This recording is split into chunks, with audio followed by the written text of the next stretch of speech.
Bantayan Island is located in Visayas. It is situated to the west of the northern end of Cebu. It is divided into three municipalities: Bantayan, Madridejos, and Santa Fe. From the root word Bantay, it means masdan in Tagalog. In English, it means to look attentively or carefully. Since Bantayan Island has so much to offer, it must be guarded. We need to preserve the beauty of this island not just for ourselves but for future generations. But before we explore Bantayan Island, this is the beginning of our travel journey. So sit back, relax, and enjoy this travel video with a travel guide, tips, and expenses.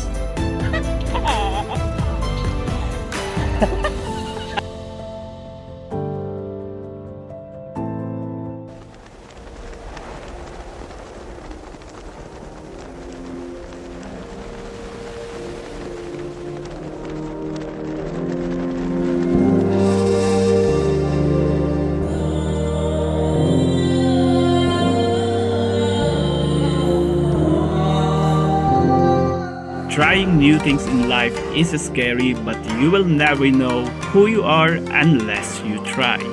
That is why I chose to travel, to challenge myself, to escape from loneliness, to expand my perspective, and appreciate the beauty of life. My name is Lito Hakosa, and I am your Byaherong Manok.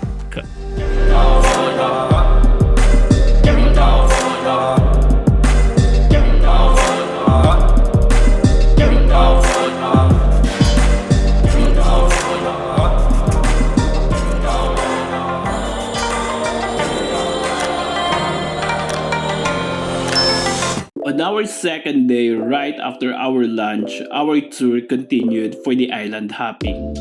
Thus, we went to Alice Beach. It's a venue where you can register to start the island hopping.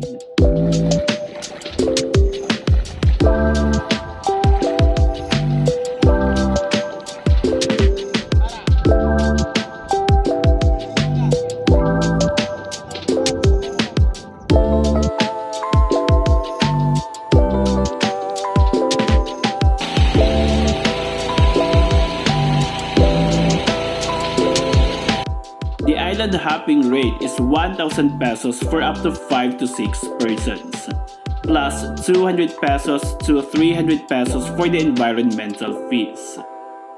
We were given the option to have 3 island destinations, but there was an additional 100 to 300 pesos per head if I remember correctly. Therefore, we just chose 2 destinations, which are Virgin Island and Galingan Cave. In this instance, we chose to have our tour in Baigad Lagoon Beach the next day.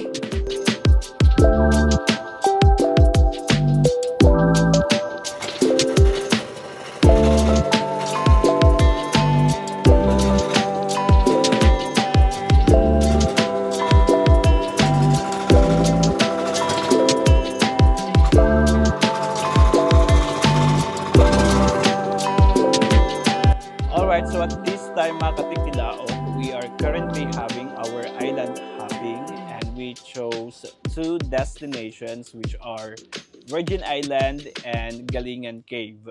And let's see kung gaano nga ba kaganda itong dalawang tourist spots. And I'm so very excited to see them in person. So what are we waiting for? Let's go!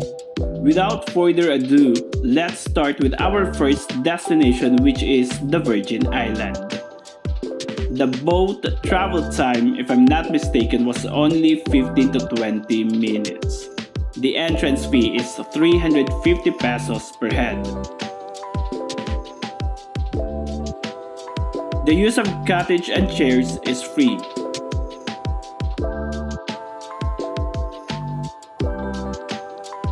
I made the wrong decision to visit here. This island is not worth it to visit for just a 1 to 2 hour stay. If you are going to visit this island, it has to be half a day or an entire day. Every corner of this island is perfect. From the sand, the summer vibe feeling, the sea breeze, everything is indeed picture perfect. If I'll be given a chance to visit Cebu for the third time, I will make sure to spend an entire day on this island. Also, Chiki-kun enjoyed flying over this island.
Our second and final destination for this island hopping is Galingan Cave. Galingan Cave can be found on Hilandagaan Island. The travel time took 20 to 30 minutes. Please do not be shocked, we still have 2 more destinations to discuss after the cave exploration. Upon arriving, I was a bit disappointed. I thought we were going inside a cave, but it was more on rock formations. This is probably the Caballo Head Rock Formation of Hilandagaan Island. Or maybe this small one is a cave. I don't think so.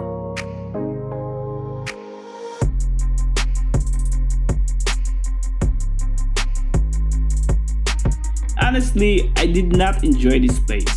I was even trying to explore and find a good spot to convince myself that this spot was somehow worth it. But it looked like my friend Alan Joysama enjoyed the place. For me, I do not recommend this cave. It's up to you if you want to give it a try. If you want to have an island hopping on Bantayan Island, I recommend the Virgin Island and Baigad Lagoon Beach combination. I swear your island hopping won't be a waste. The next day, which is our third day on Bantayan Island, we decided to go to Kota Park located in Madridejos. The travel time took almost an hour, only to find out that the bay walk was under construction. Wow! Even our tour guide has no idea about the bay walk being renovated. Alright mga katitilaok, nandito kami ngayon sa Kota Park, dito sa Madridejos ng Bantayan Island. Unfortunately, if you can see, this bridge is under construction and obviously hindi siya open for tourist attraction. So I think ang observation ko lang, dapat si Madridejos ay nag-a-advise doon sa Santa Fe na hindi open itong spot na to for tourist attraction para naman kahit paano makatulong sa mga tourists to save their time, lalo na sa travel. And one more thing, yung Santa Fe kasi pinopromote nila itong Kota Park as tourist attraction doon. So kaya I think may responsibility yung Madridejos na magbigay ng advisory doon sa Santa Fe na yung tourist attraction dito is currently under construction or under renovation. And ayun, something like that. So hindi siya totally open for tourist attraction. So right now, hindi ko mapapalipad yung drone ko dito kasi masyadong malakas yung hangin, so ayokong i-risk yung drone ko na si Chiki Con or Chiki Sama. But that's it for today. I mean, that's it for right now, and we will move to Baigad Lagoon Beach or Baligid Lagoon Beach, something like that, but we'll see it later. Let's go! I was very excited to see this place because it looks like the Cloud9 boardwalk in Siargao.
Finally, our final destination is the Baigad Lagoon Beach.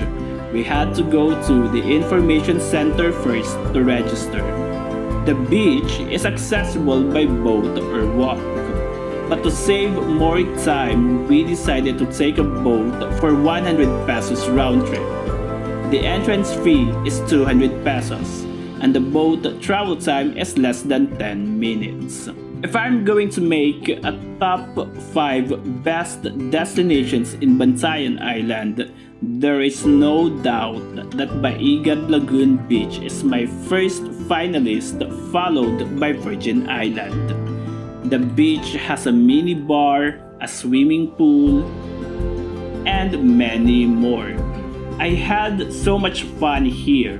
If only I knew how beautiful this beach is, I should have spent an overnight stay here.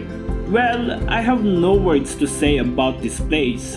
From the breathtaking view of Baligid Lagoon, it's very peaceful and less crowded here. And there are a lot of spots to take a picture and videos for your real satisfaction. Here's what I can recommend to make your island hopping more than perfect. You can spend half a day on Virgin Island and do the same thing in Baigad Lagoon Beach. I swear that it will be worth it, especially for your Instagram tags.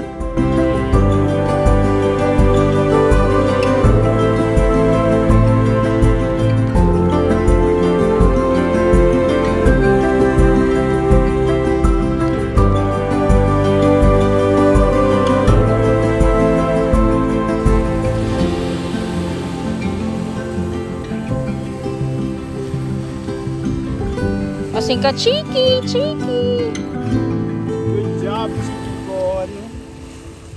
Mwah!